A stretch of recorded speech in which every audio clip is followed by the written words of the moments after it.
and welcome to another episode of To Become Family. I was thinking of how to intro this today, and it is not you who are joining us. We are joining you on your walk, your daily walk, or your commute, or just because your wife said, listen to this. Welcome. We're happy to be able to join you with whatever you're doing. I don't know why I'm holding this. And need something in my hands to fidget with. Yeah, either that or I'm going to shake the screen. So we're happy to be here. We are Renzo and Monica Ortega, and we are your hosts of helping to try to explain things in ways that make sense but are still Catholic and trying not to stir up too much controversy. I haven't even gotten a chance to look at all of the YouTube comments from the last episode. I have to spend time tomorrow and just look at all of them and respond to them. Think through them. Yeah, there's quite a few. I don't care. I just want to be thank you, great. I don't know. People are going back and forth on them. Yeah, which is kind of it's like people arguing on your lawn. As long as you don't mess up the grass, thank you. I mean, we invited them there, didn't we? Yeah. I don't know. No, but I've told Monica not to look at YouTube comments because it's just a cesspool. People are not going to be nice. And I didn't listen. Well, thank you for the nice people, though. There's been a few nice ones. I haven't looked at them yet. I have to. But for those of you that are supporting us there, thank you. And we're also going to be putting this on YouTube. So today we are going to try to shift the conversation. I think it's important to kind of build on the things we talked about last week. But I want to shift it to focusing on the wife and the bride. Mm-hmm. Because we did get some comments. Turn. We did get some comments of people saying, well, I think it'll be interesting the way we do this. Because one, it's off the cuff. Because Monica doesn't know what we're doing. As per usual. And number two, because I don't think it's going to go the way people may assume. But I've a few of the comments from YouTube were saying, why fine about this whole red pill thing and, men needing to be better husbands and fathers, but why, what's keeping the wife accountable? Mm-hmm. Which is an interesting question. It's an interesting way of phrasing it. Why is there always the focus on the guy? Mm-hmm. And that's I think that's a very common thing that's said by a lot of men that are influencing. I don't want to say it, you hear it on other. I went through a few other podcasts just to hear what their perspectives were, and a lot of it are well, it's unfair. Everything is about what the guy has to be doing, which they're not wrong about. I think a lot of the stuff that's out there is focused on husbands, but so. My train of thought, I think, will make sense. Hopefully it makes sense throughout the rest of the episode. But I get that's how it feels. It feels like we're really coming down on husbands. And I think it doesn't make sense for husbands, and it could be actually negative for a lot of husbands if every time they're called out, it elicits shame. Mm-hmm. And I think that's the key to thinking about this, because the idea of shame and guilt, I think, is very important. And I think it's going to be very big for this conversation. Because even I think it'll help with wives, this is how you should speak to your husbands. This is how you should try to encourage them. This is how you should build them up. And even recognizing within yourself, your experiences of shame. Mm-hmm. If you just look at the episode in isolation, yes, the men were more targeted. That was the point of the conversation. But I wonder if part of that is that why are men kind of getting a bad rap, and why are we focused on fixing guys, I guess, is if we're painting broad strokes. And maybe this is just from personal experience, but I think that women are constantly working on themselves or trying to, because they feel this sense of guilt and shame and inadequacy. Because I don't know, I just think of my friends and our in our group that do Bible study and book study and things like that together, that a lot of it is for us to constantly be trying to check ourselves and be aware and improving and things. So is part of it because so many women, there are so many podcasts for women, how to be better, and wives, how to be better wives, how to be better mothers. And is it because we're in that space already? We're trying to work on that? I don't know. I think that there's still a lot of room for improvement, obviously. And then the other thing I was thinking of. Wait, so were you just to expand on that? Are you saying then that you feel there's more male content that's doing that because they're catching up to what women have been doing? Yeah. Interesting. But maybe that's just because I'm a woman and that's my experience, and I don't know. And I think I would say that that's probably more accurate. Sure. But I think a lot of it I think women are more likely to talk with each other about the things that they lack and ways that they need to get better. And I don't think that's natural for a lot of men. Okay. Right. To kind of like identify those areas of weakness. Not to get together and try to identify. Like, it's just, I don't think that's a thing that comes very natural. I heard on a different podcast that there was like an initiative in Australia. They think they called it the Shed Initiative, where they would, in order to build friendships among men, they would get guys together, and it was based on like, let's go do something in the shed. And like, you had to like find an activity. So it's like, all right, let's repair this person's bike. Yeah. So that while they were repairing a person's bike, that's when like they're doing something. So like, then they can start having conversation. And people have said like that men tend to build better relationships side to side from one another as opposed to facing each other. So like when you're doing something, you're more willing to like, hey, I'm struggling with this and blah, blah, blah. Yeah.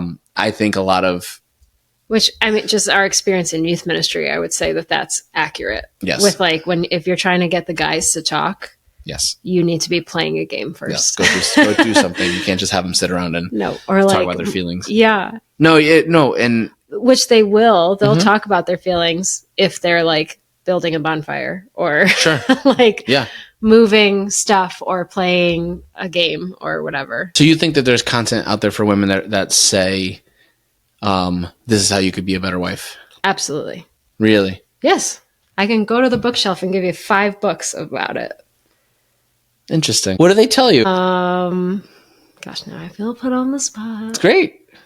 Because I feel like you could say what husbands need to do. Yeah. So it's a lot of like. Are they written by women? There's a bias there.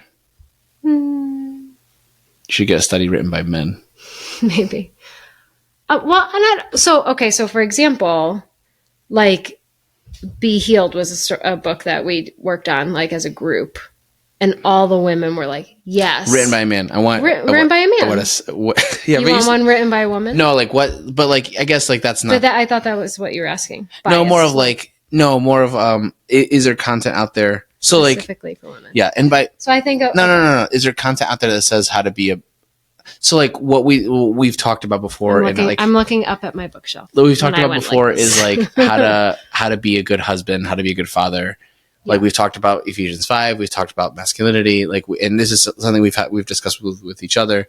And I have my certain views on how I need to live that out. And that's the same kind of advice that I give to young men. Do you think there's advice? Is there stuff out there for women to be like, this is how the counterpart of that, like this is how you could be a good, because like the pushback we got on YouTube was like, what's the accountability look like for the women? In out of self-protection, the men are saying that because they feel like if I put all my eggs in this basket and it's not and I don't get anything in return, like then I'm sacrificing for nothing. So like, what's my wife have to live up to so that I'm dying on the cross for my wife. What does it look like for her to submit? Like back to that idea. But like, that's kind of what they're saying. And like, do you think that there's stuff out there that kind of talks about that? Yes. Okay. And like, what's the advice that they give, I guess was my. So, gosh, I have to think of, like, I wish I could go to a book. I don't have this Rolodex like you do in your brain of like, this study said this, and then this author said that, and they are related. I don't have that in my brain, but like, I'm thinking of the book Present Over Perfect, the podcast Abiding Together. Like, I know that Messy Family and Messy Parenting, I forget which one they are called right now. I think it's Messy Family. Talk a lot about the husband and wife dynamic and how a wife and how a mother can be effective in their home and be, I definitely know that. I'm trying to think of some others that I can see titles of, but it's fine. It's fine. You don't have to try. But, so my question was for sure I could give you books that like we've done to go over that. Have they ever addressed the idea of shame? Absolutely. Okay. This the same way that like Brené Brown talks about it. I think closely. Okay. Yeah. Interesting. Because like you don't have the book in front of me. Because I would want to push back on that point. Because like I don't feel like I've heard. Because like maybe it's just like I don't running these female circles with me. I don't run in the girls groups. Space. But like, no, but maybe because like the girls are more focused on that, but like the idea of like worthiness and shame. And then, so they talk about shame in it, and they do talk about how to address your husband in that sense. It would make the bold statement that that's like never address happened. Your husband. Okay. No, but like addressing your own shame. Yes. Oh, yes. Of course it's all about you. No, I guess, but like, I guess isn't that the point though? That like, no, right. So like, I guess that's my point of like, is there stuff out there of like how to address your husband's shame? Like how to be a wife that can like help, like you who can live out like the marriage that we've lived out so far, and not like that because we're like a perfect couple, but in the sense of like, well, right, because like we were in a place where we were it was a big mess, and I was not living up to my calling as a husband and father. You helped elevate me to that point through the way you love me. And are there things out there that you've encountered or like that you've heard about that help women do that? And one of the ways that you have to go about that is navigating that your husband doesn't feel worthy within his masculinity. And you have to, so like, you can't just say like, you need to be, like there's advice out there of like, if men were just more masculine, then women would be more feminine. And that's just a whole bunch of garbage. Yeah. Because a lot of things that like, and we're going to go into this in the videos, this will make sense in a little bit, but like part of the issue I've thought through of, I don't know if this is true, is that men feel a certain lack in their masculinity. Their wife can't bring that out of them. I think that's something that they have to work on their own. They have to be given to it by other men, but I do think their wife can help them address it and address that shame of like, I'm not man enough. I'm not living up to my abilities as husband, as father. And I don't think there's advice out there of like, women, this is how you could do it. Is that accurate? Like, obviously you can't read every book in the world, but like from what things you've gone through, like, yeah, I just didn't feel like that was the original question. I changed it so I'm right. Okay. Fair enough. No, I changed it because I wasn't able to articulate it until now. Okay. Because I felt like you were asking, like, the guys feel like they're being targeted. Yes. To like change. And my point was like, I feel like women have felt that pressure and there are things for them. No. So I guess, and my question should have been worded as like, all right, so guys are targeted to feel like they should change. Is there a counterpoint to that? Like, all right, wives, this is how you can help your husband. Okay. Not like, wives, this is how you should change. Well, I mean, but like, is there stuff for husbons to help their wives? No, we should be writing it. Why don't we do? No, like, right. So like this, I guess my point being like, there's so you want this. Okay. So the big void is that there's a space missing for the spouse to help their spouse live up to their potential as their role as husband or as their role. Sure. Of wife. Yeah. So there's not stuff for the wives to help call up their husbands. Like, not call up, because like, again, that goes into like pointing the things out. Okay. People just like, that's not what I mean by call up, but more of like, your husband knows what his mission is. He knows what he should be doing. Yeah. But he's not great at it. How should a wife navigate that? Okay. And then likewise, like as a husband, like how should you support your wife in whatever she's trying to improve in? Okay. Because I think that's something that like okay, I see that. Okay, because we fought over this before, not this discussion, but like in what we're going to go into a little bit. Yeah. Okay. Well, like how it was being done. Right. So I feel like a good lens to look at this through, this idea of like, so it took us how long? 17 minutes. You're welcome, everyone. So it wasn't banter. It was just trying to understand each other. So I think looking at this idea of like, so we put a lot on the husbands, which I think rightfully so, things should be put on the husbands. But then, so what is the wife's responsibility though in the middle of that? In supporting him with his... Yes, in supporting and just like... load. I think the wife's responsibility in think about helping him grow, helping him untangle, helping him like this. Do you know what I mean? Because I don't want to say like helping him grow, because like you can't, because there's things that like you're not going to help me be a better man at certain things, but like there's certain things you can do to make sure that I feel affirmed. Okay. Yeah. That makes sense. Mm-hmm. Okay.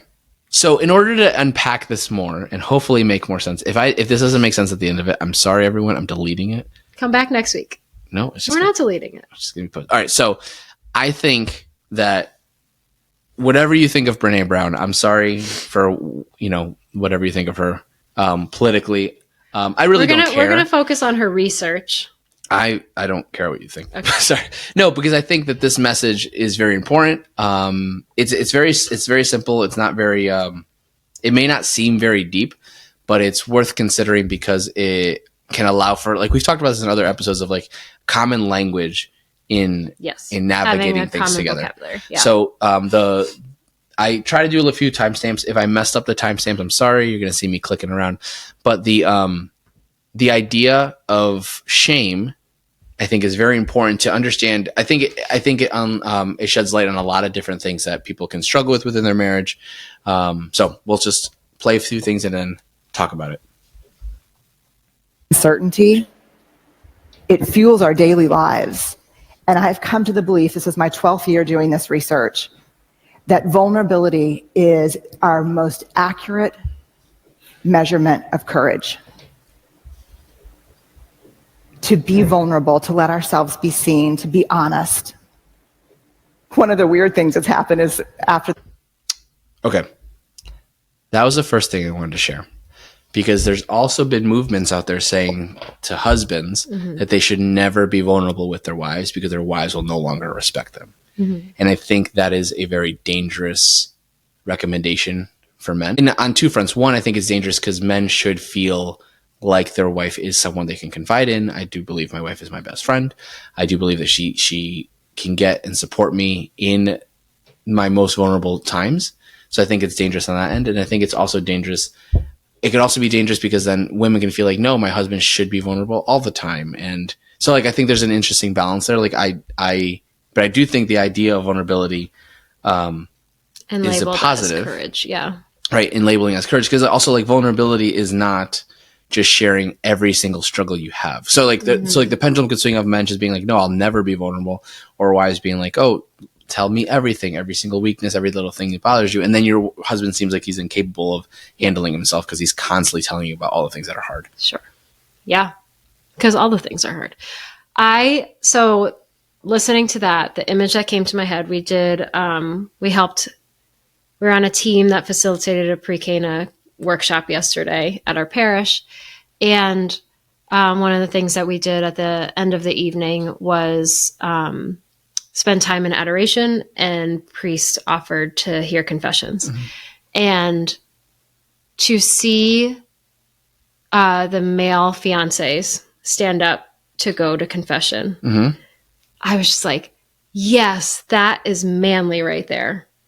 But also like so vulnerable to stand up in front of a crowd, to move from your spot in adoration to clearly go to the confession line to wait your turn, to then go and tell your sins, like to confess your sins and ask for mercy and repentance. Like, what is more vulnerable than the sacrament of penance, the sacrament of confession? And then also, what is more brave to go do? And like, I was just like, that is so manly.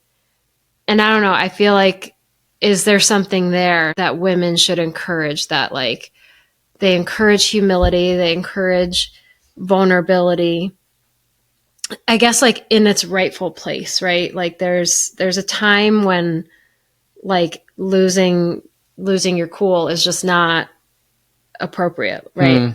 So it's like, yes, please be vulnerable and share yourself, because I want to know who you are. If you're not vulnerable, then I don't really know you. I don't know. That was the first thing that came to my head. It's interesting because I don't, and this happened a lot with the last episode when we were talking about red pill, manosphere stuff. A lot of the women were like, I didn't know this existed. So I feel like even what I'm saying, I don't know if you have a box for it, of the vulnerability with wives, because like, I agree with you. That was very manly that they went to confession, but I think that's not, the argument isn't that men shouldn't be vulnerable, is that they shouldn't be vulnerable with their wives. And I feel like that's something that, but you don't think even that act was vulnerable with their future wife? No. Like to be able to stand up and say, I have sins I have to go confess, instead of like putting on this like perfect maybe front. I don't know what they're like. So I like, okay, they could be like, yeah, I apologize to people all the time. Right. Like, I don't know. Like, or they could be like, yeah, I pray to God. And okay. Like, I I don't think so. I think specifically being vulnerable with someone who should later trust you with things is very different than like going to tell a stranger something. Okay. Even if it's and that the whole point of the advice of not being vulnerable with your wife is because she's going to think of you as less of a leader if you're constantly telling her the things that are wrong with you. Mm-hmm. Like showing the chinks in your armor. Yes. And that is so like and I think that's across a lot of guys carry, and I don't think a lot of them even would articulate that they carry that, but they want to be the perfect husband. They want to be the perfect father. And then if they constantly talk about how hard it is for them to do that with the person they're trying to do it for, I think they feel like they will become less than or be seen less than. And I don't know if every wife has the capacity to be like, no, it's okay. Like, I still love you. I still trust you. Do you have a counterpoint to that? So going on the image of like chinks in your armor, but I'm like, okay, well, the only way that those happen are by you going into battle. So like, I don't know, like share that with me. Like, how did you get those battle wounds? Like, how did that come about? And so that I can like see, like hard things are only hard if they're hard. So like if for a woman to appreciate the effort that it takes for the man to be the man, she has to know about that. Like she has to know what you're doing and how hard it is for her to appreciate that it's hard. Okay. So I think in being vulnerable, you start to appreciate. You're not wrong. Okay. Yeah, this is interesting. So there's a part, and we're gonna get to it later. No, well, let's sidebar this. Okay. We're gonna come back to this sidebar. We'll table it, and it's gonna come. We're gonna come back to it. Okay. This is really good. This is what happens when you don't tell me what we're gonna do. No, this is amazing. Because like it's happening in real time. People can see it. This is great. Next part that I'm gonna go up to. This is so good. That was such a good comment. I know you doesn't feel like it because I didn't respond. I feel very vulnerable. Right? We see pointing and laughing 99% of the time is who? Us. Shame drives two big tapes. Never good enough. And if you can talk it out of that one, who do you think you are? The thing to understand about shame is it's not guilt. Shame is a focus on self. Guilt is a focus on behavior. Shame is I am bad. Guilt is I did something bad. How many of you, if you did something that was hurtful to me, would be willing to say, I'm sorry, I made a mistake? How many of you would be willing to say that? Guilt. I'm sorry, I made a mistake. Shame. I'm sorry, I am a mistake. There is a huge difference between shame and guilt. And here's what you need to know. Shame is highly, highly correlated with addiction, depression, violence, aggression, bullying, suicide, eating disorders. And here's what you even need to know more. Guilt, inversely correlated with those things. The ability to hold something we've done or failed to do up against who we want to be is incredibly adaptive. It's uncomfortable, but it's adaptive.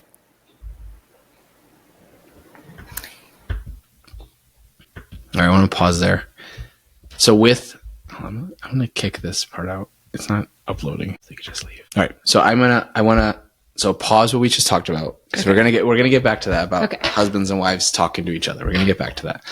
But for now, the idea of guilt and shame, I think, is very important, and it sheds a lot of light into this conversation, because if a husband is trying to become a better husband and father, but does not believe that he's intrinsically good, right? And that every time he messes up, he does not feel guilt, but he feels shame instead, and feels like, I am not good enough. I'm not a good enough father. I am not a good enough husband for them. They deserve better than me. That makes the conversations very different, right? Like, and that makes anything that you might suggest, like we talk about, like, I don't think you nag. That's within our relationship. I don't think you nag, but like, so you pointing things out that you wish I could do, don't elicit shame for me. They elicit guilt. I was like, oh shoot, I know I could do that. Cause like she said, I can hold up the idea of like, I want to be this kind of father. I want to be this kind of husband. And if I fall short of that and you're able to point that out to me, it's easy. That's easy. That's great. I have someone who's keeping me accountable, who's able to hold these things out for me. And I don't feel less than. I feel like, okay, I know I can do these things. So I feel like you're elevating me that way. But if I'm feeling shame, if I felt shame every time you brought something up, because like I saw every time you point something out as being the husband and father she deserves, I'm not the one that I'm not. And she notices. And she notices it, and she's pointing it out to me. So she sees it too. And like all the kids see it too.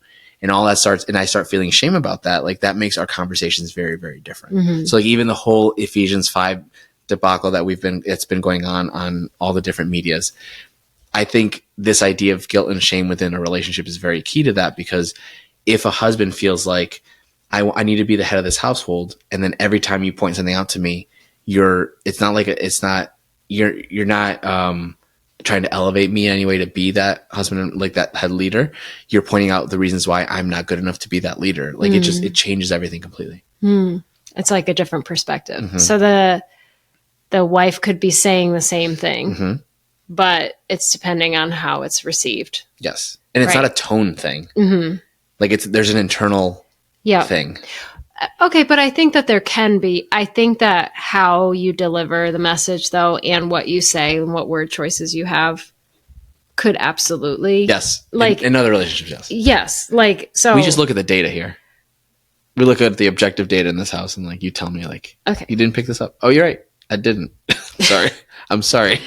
But I don't think I don't think that was true at the beginning of our relationship. No. And I don't think that that's true for all relationships. So. True. So I do think that, you're asking about like practical things for wives to do if this is an issue in their marriage, if this seems to be an issue, maybe it hasn't actually been called this before, but you feel like you're coming up against the wall every time this topic comes up, or like the headship comes up, or anytime.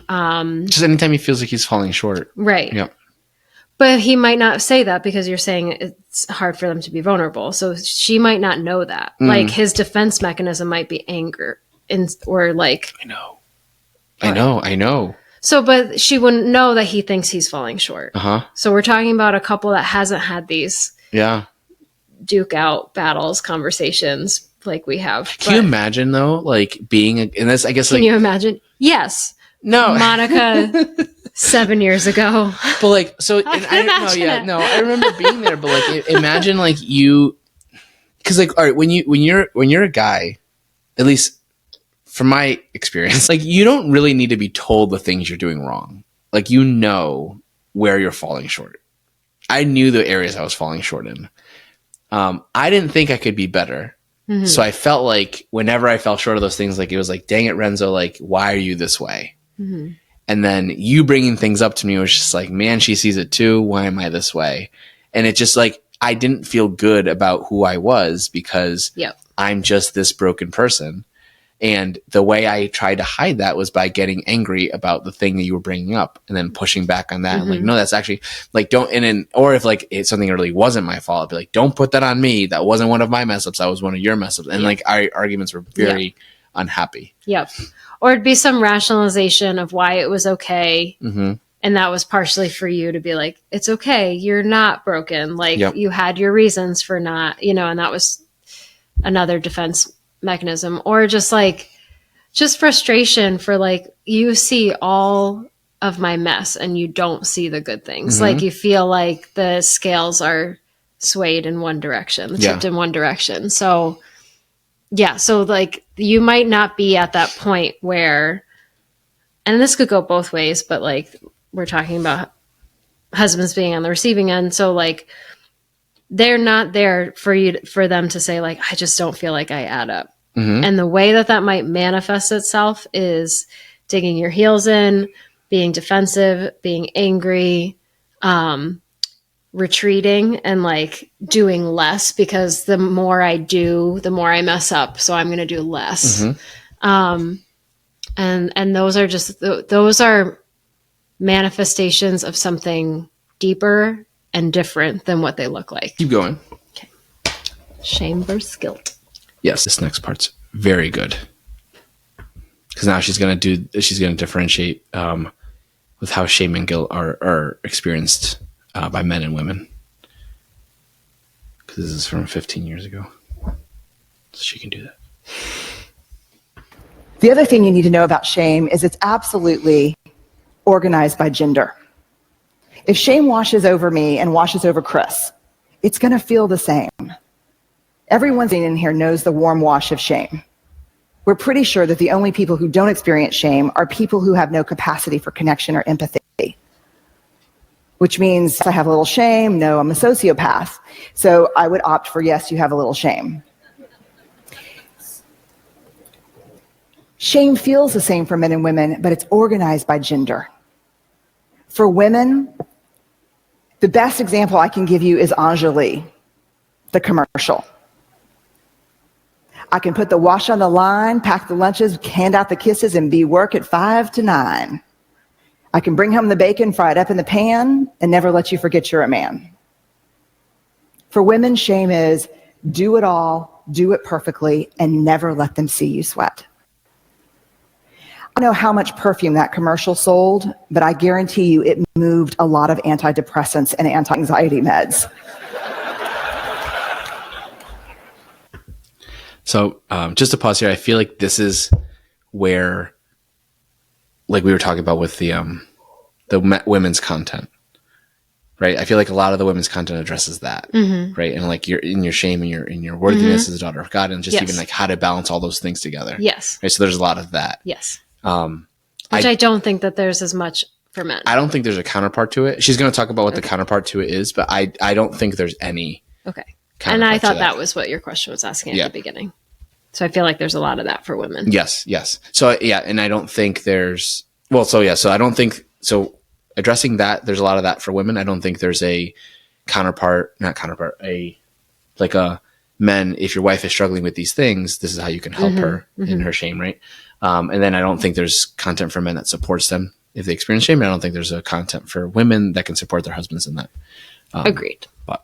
But like I see you nodding. I saw you at that corner of my eye nodding at the things she's saying, and like you've experienced this and gone through that. Shame for women is this web of unattainable, conflicting, competing expectations about who we're supposed to be. And it's a straitjacket. For men, shame is not a bunch of competing, conflicting expectations. Shame is one. Do not be perceived as what? Weak. I did not interview men for the first 4 years of my study. And it wasn't until a man looked at me one day after a book signing and said, I love what you have to say about shame. I'm curious why you didn't mention men. And I said, I don't study men. And he said, that's convenient. And I said, why? And he said, because you say to reach out, tell our story, be vulnerable. But you see those books you just signed for my wife and my 3 daughters? I said, yeah. They'd rather me die on top of my white horse than watch me fall down. When we reach out and be vulnerable, we get the shit beat. I guess stop it in time. Well, keep going now. You already said it. Out of us. And don't tell me it's from the guys and the coaches and the dads. Because the women in my life are harder on me than anyone else.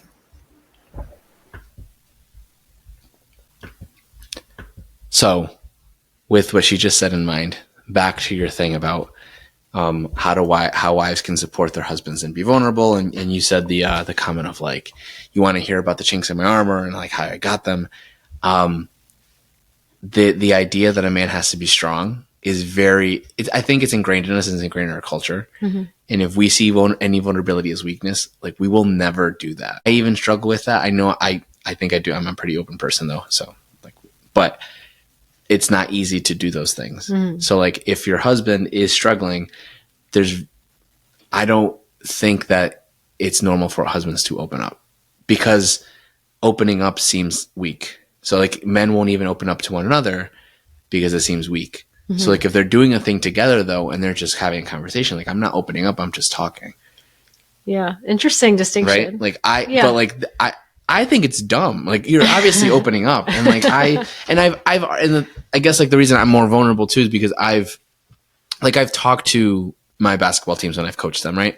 And I've said to them, like, you need to learn to be vulnerable with one another, because like I've seen all of you cry after winning a championship game, and like then you're hugging and kissing each other like nothing, but like, and like that's normal. But then if you have a struggle, you're afraid to bring it up. Like it's not okay if we can only celebrate like that with one another in the good things, and we can't do that with the harder things.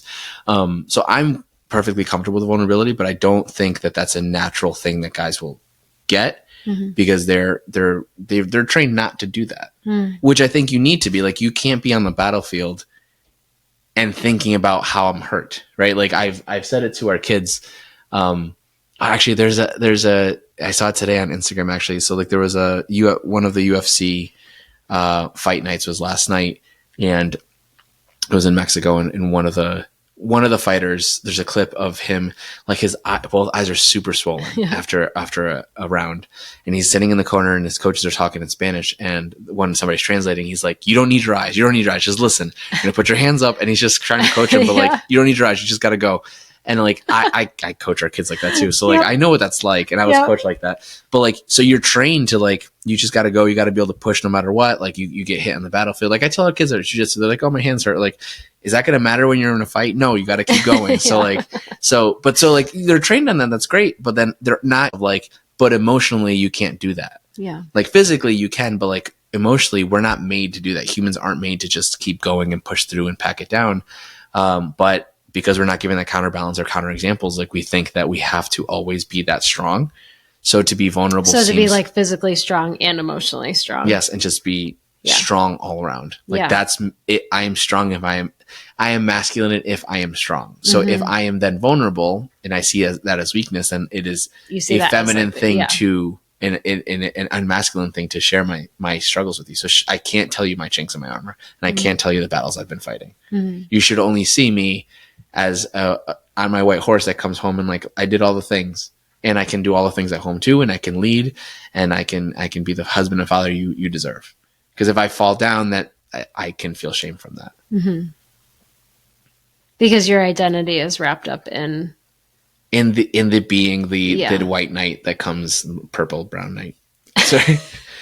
The brown knight that comes in on his Peruvian stallion. I come in by my llama. I don't think it's a white knight. I think it's a white horse. I know, but that's why I came in on my llama. Okay. His name is Pedro. But like, yeah, so like deflection. No. But like, too vulnerable. I have to make a joke. I gotta make a joke.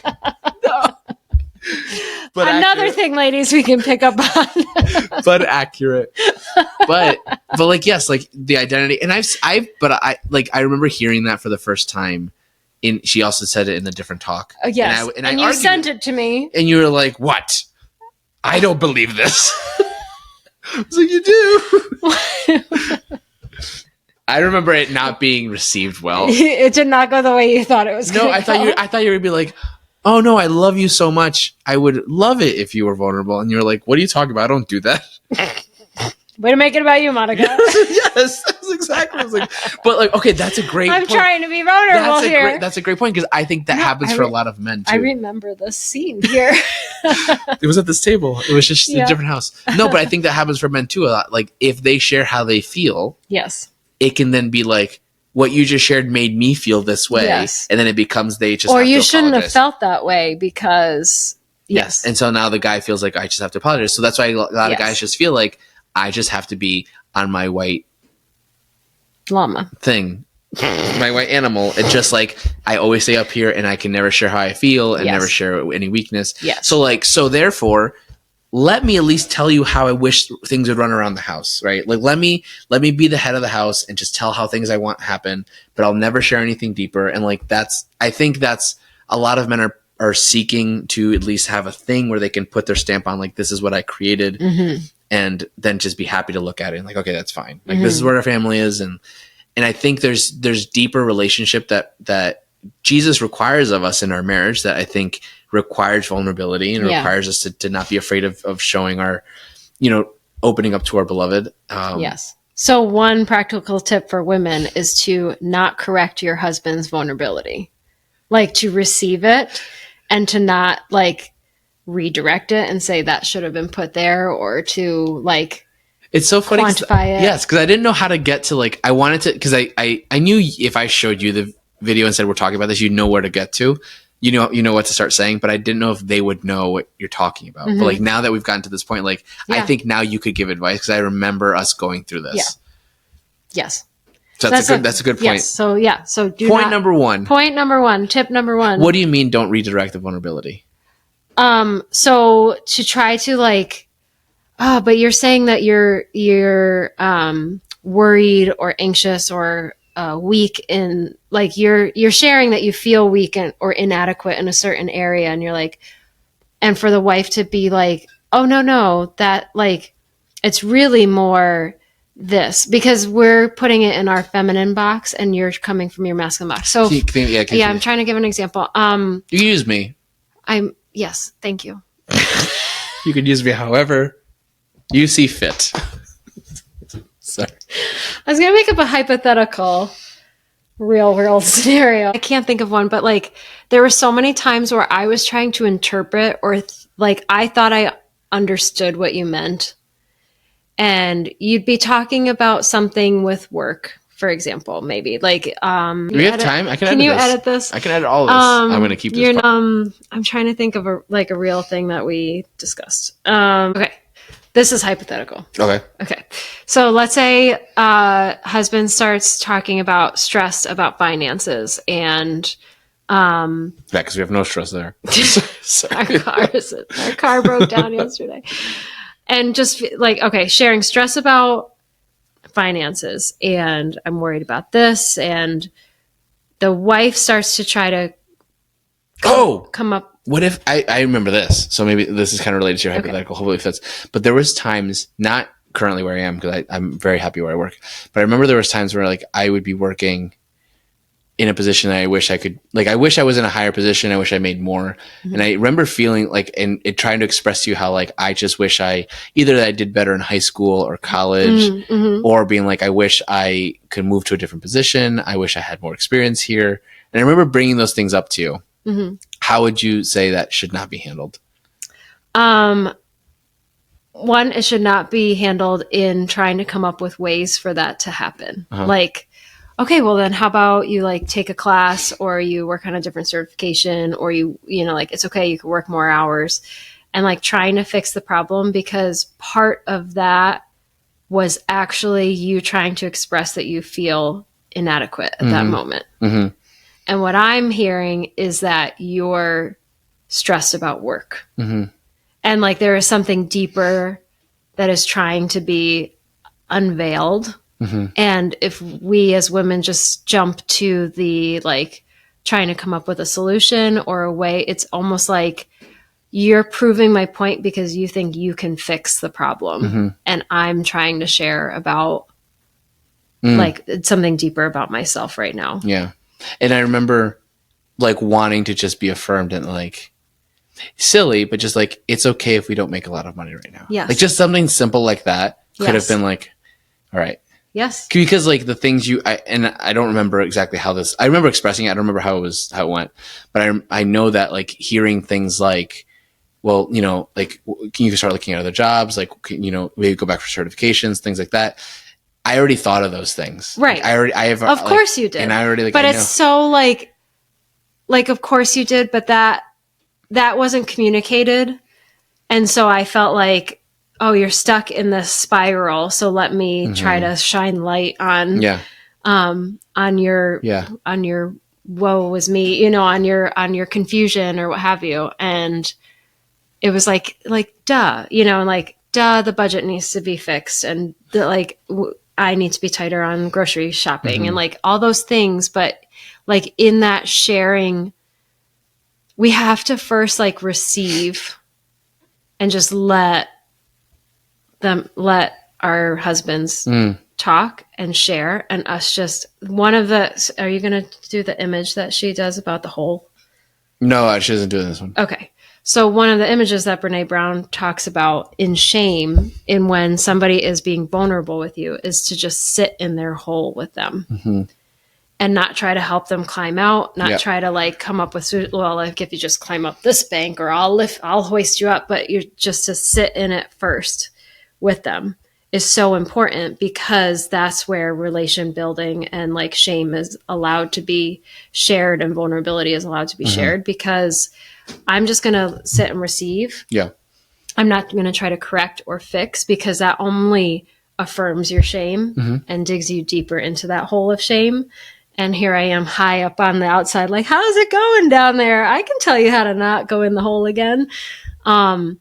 And I like, that was when we learned about that, that was something that we actually said out loud to one another sometimes. So you or I would be like, I just need you to sit in the shame with me right now. I need you to sit in the hole with me. So I'm going to give a couple more examples, and then I'm going to ask a question at the end. I may forget about the question, but I'm going to try to ask it later. But so I remember another thing that we struggled with was that this was before I had diagnosed ADHD. So I thought that I just had a lot of depression issues. Yes. Right. I remember, and it's amazing what the different diagnosis helped with, right? Being able to use words for that. But so I thought I would go through bouts of depression. And I remember not being able to fully express to you how it felt, because I remember there was times when I'd be like, I'm feeling this way. And I felt like you would just look at me like, what do you want me to do with that? And I just felt like I can't share more. So like, it would be like, I remember like, I'd give you like little breadcrumbs to see like, how are you going to handle this little bit of vulnerability? And if you didn't handle it the way I was like, oh, see, nope, she's not going to see me the same. So I'm not going to do it anymore. That's it. No more. So do you have any advice for that for wives? Cause I feel like I would say like, be on the lookout for when that's happening. Cause like, you don't like, if your husband he's sharing something with you, like it may be a super small thing, but it could be like his first step down from the llama, right? Like the first step off of like, how is she gonna, all I can think of is like Emperor's New Groove. Yes. Like Cusco, who's Peruvian. So, but like, it could be his first, like, let me see how this is going to go. And if I just like little things like, yeah, like I'm feeling a little down today. And you just be like, oh, so like, you know, what, did something happen at work? I'm like, no, she's not gonna, no. Yeah. It was just a little rough. I'm just tired. Like, and I remember like just turning into like, no, I think I'm just tired. Like, I can't wait to go to sleep today. Like, whatever. Yeah. And like, I would just, and it sounds like a silly game, but like, again, if men feel like their identity is fixed in their strength, like to start showing a little bit of weakness is a big deal. Yeah. So like you kind of wade through the waters with that. You don't just jump in. So this is a strategy I learned from you. Oh, what did I do? You're welcome. Your 3 whys. Oh, 5 whys. But yes. 5 whys? Yes. I only got to 3. I love you. But I think asking instead of like giving commentary. So asking the question why. Root cause analysis. Root cause analysis. So like trying to get, but it's more of an open-ended. Why is more open-ended than some other of the questions. And like, it's less targeted at like a certain thing that you said. So just trying to understand more and like opening up the floor for you to be able to share more. And then I think the second is, and this is something that's very hard for women who like to multitask, but to stop what you're doing. Yeah. Because, that one used to hurt me. Yep. It used to hurt me. Because I remember that. You feel like you don't have my attention. I'm distracted. I don't really care about what you're saying because this other stuff is more important. So to stop what you're doing. Yeah. And like, I remember sharing, and it wasn't like big deal shares, but to me they were, right? And I remember, and to your point, like they're breadcrumbs though, because I'm laying this out there and seeing if you're like going to come along. And if you're not going to come along, then fine, just keep doing what you're doing because it's obviously more important than me. Right, because that is shame. Yes, right. And I guess like, and it's important to say like it's because we believe a lie. Yes, like it's not like if I can live in my identity as a son of God and know that I am good regardless of how I perform in things, then I can bring something up to you and you still wash the dishes while I talk about it, and then be like, hey, can you just stop so we can talk? Yeah. Like, and not feel like, oh my goodness, I'm going to ask. Like, but I remember feeling like that. Like I'm being dramatic, and there's all these voices that are telling you that like what you're experiencing is not masculine. right? Like, you shouldn't be this upset about this. Why are you disrupting your wife about this? She's going to see you as less than, see you are less than because you need this from her. Like, there's just all these talks, and having to, like, getting past that is so difficult. And then, like, if you're not just, and whatever you do, it confirms my bias of like, oh yeah, she really doesn't care about this. So you have to tread very lightly. Right. And like, Yeah. and it's so weird because like it seems like I'm painting men as very fragile, which is like, they don't want to be seen as that, but like, we are emotional. All of us have emotions. You can control your emotions and you can redirect them, and you absolutely can do that. But you also desire human connection in a way that you can't satisfy by being stoic all the time. Like, 'cause you were made for love, and like, that's what love is people seeing you at your worst and loving you anyway. So my question was, how can you see a husband doing that? Right. 'Cause like, I'm still your husband and I still share things. I do. I mean, I did. I did 11 years ago. I had jokes and I kept it to myself. How can you see have a husband who's being vulnerable, right? And like, you feel like you have to do all these little things for him now because he seems like an emotional child, because you have to like tread so lightly and like kind of work through these things. How can you still respect him after that? Because that's something that's a big fear of, like, if I show these things, how can you still respect and trust him? That's a good question. I have an answer to myself, but I want you to give an answer first. Unless you want me to talk and then you can jump You're off asking, it. so like, I know that I'm pausing a long time because I know you're asking me more practically rather than like from the hip, just shoot. It's just, okay. So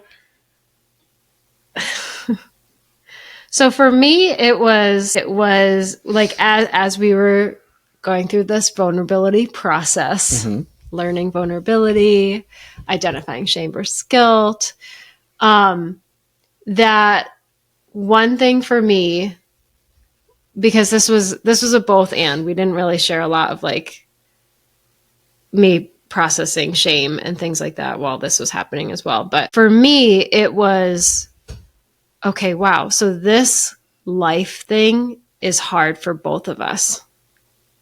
And because we're doing it together, we've chosen to do it together, that like, this is making us stronger as people, as individuals, but it's ultimately making us stronger as a couple, for us to really understand one another and for us to understand ourselves so that we can communicate with the other and help them to know us better.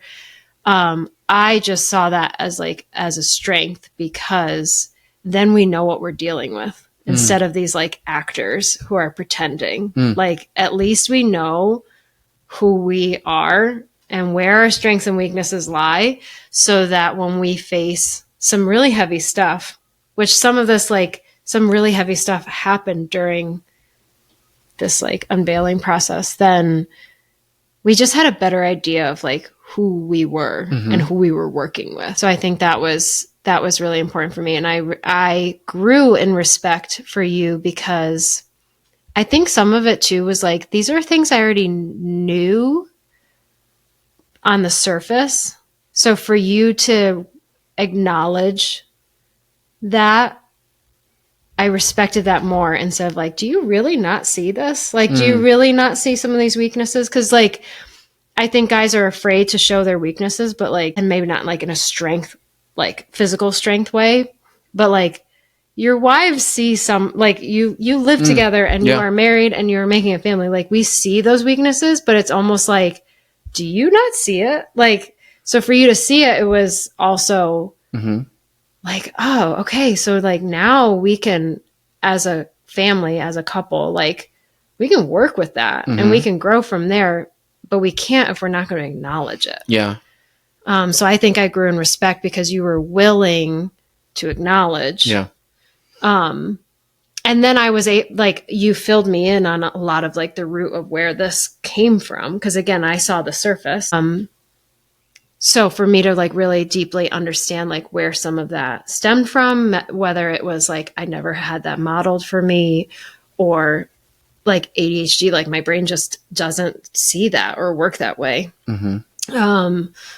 for me to understand that like some of the things that I did only further affirmed the lies that you were hearing, and like, oh, I can make corrections because that my behavior is not reflective of what the message I want to share with you is. Like, you know, like me saying, like going back to that work example of like, well, what if we try this, this, and this, is like, that was my way of being like, I believe in you. Like, let's do the things. Yeah.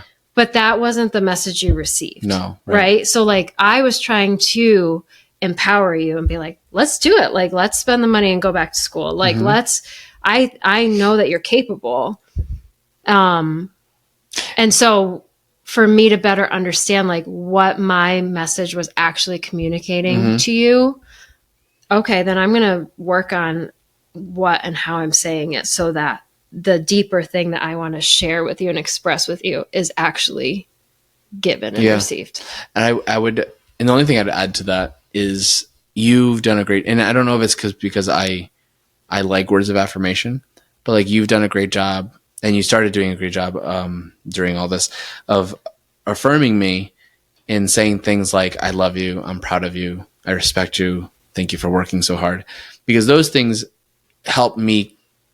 I believed you, right? I some people maybe hear words like that and like, well, you know, and they tend not to believe people, but I believed you, and I appreciated every time you said that. Even you just being like, I appreciate you.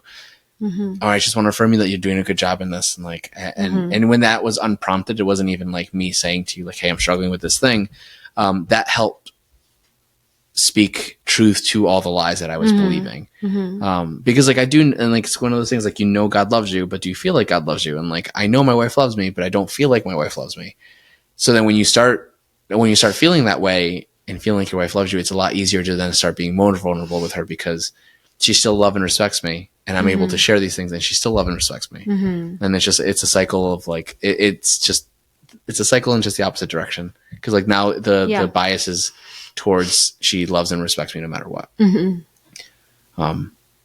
I think that's where I think with all the other Ephesians things aside and all the other Bible verses, I think getting to that core for couples is very important.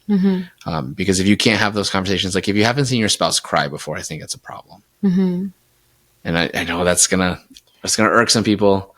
Don't care. You know what? This reminds me of as an earlier episode that we had done. I forget the title of it, but like we talked about like stoicism and what was the opposite of stoicism? I don't remember.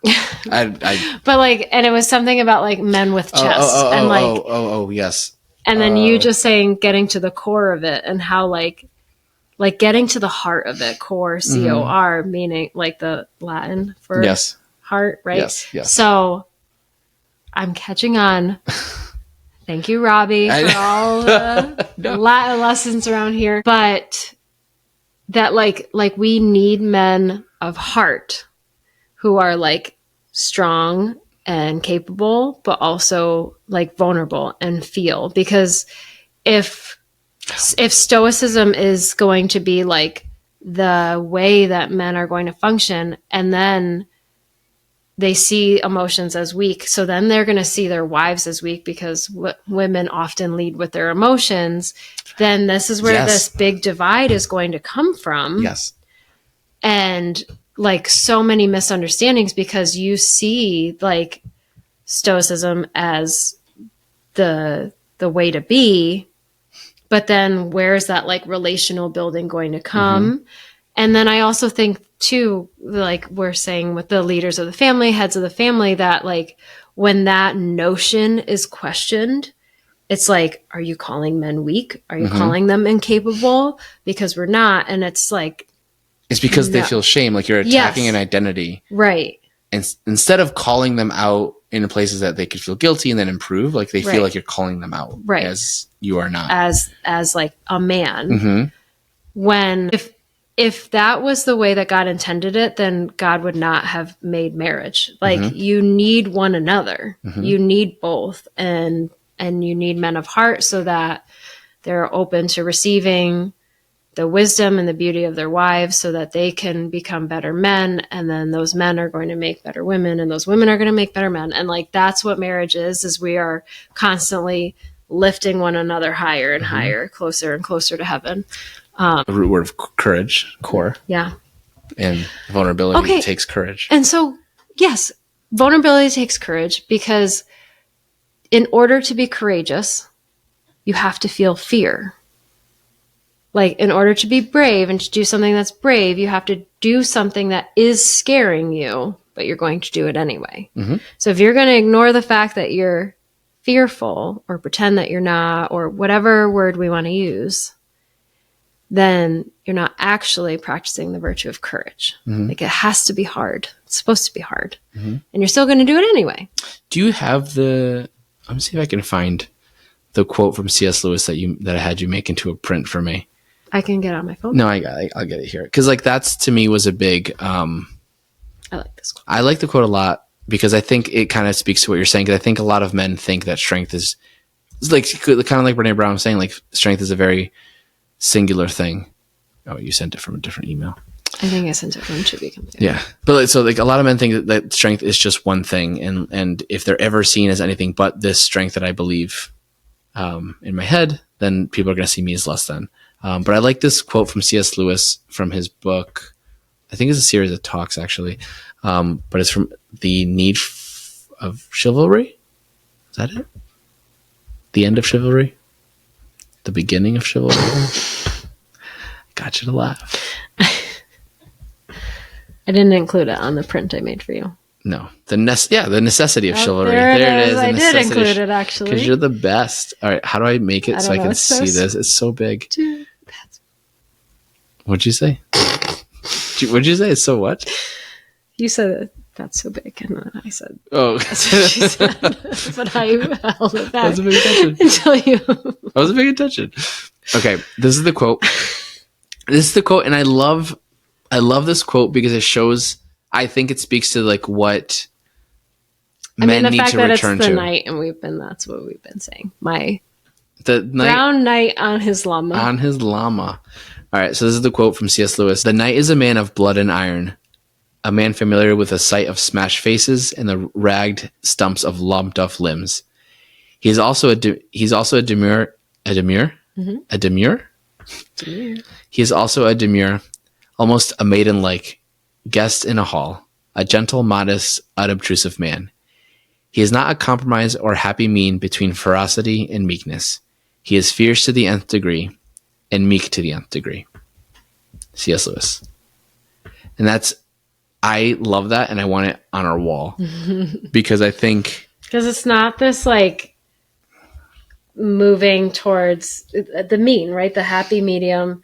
It's not like the less ferocious you are, the more meek you are. Mm-hmm. Like, it doesn't... Well, it's like it's not a sliding scale. There's a thing. I think it's grown popular because the quote was on Joe Rogan. But like, you don't want to be a gardener in a war zone. You want to be a soldier in a garden. I messed up the freaking quote.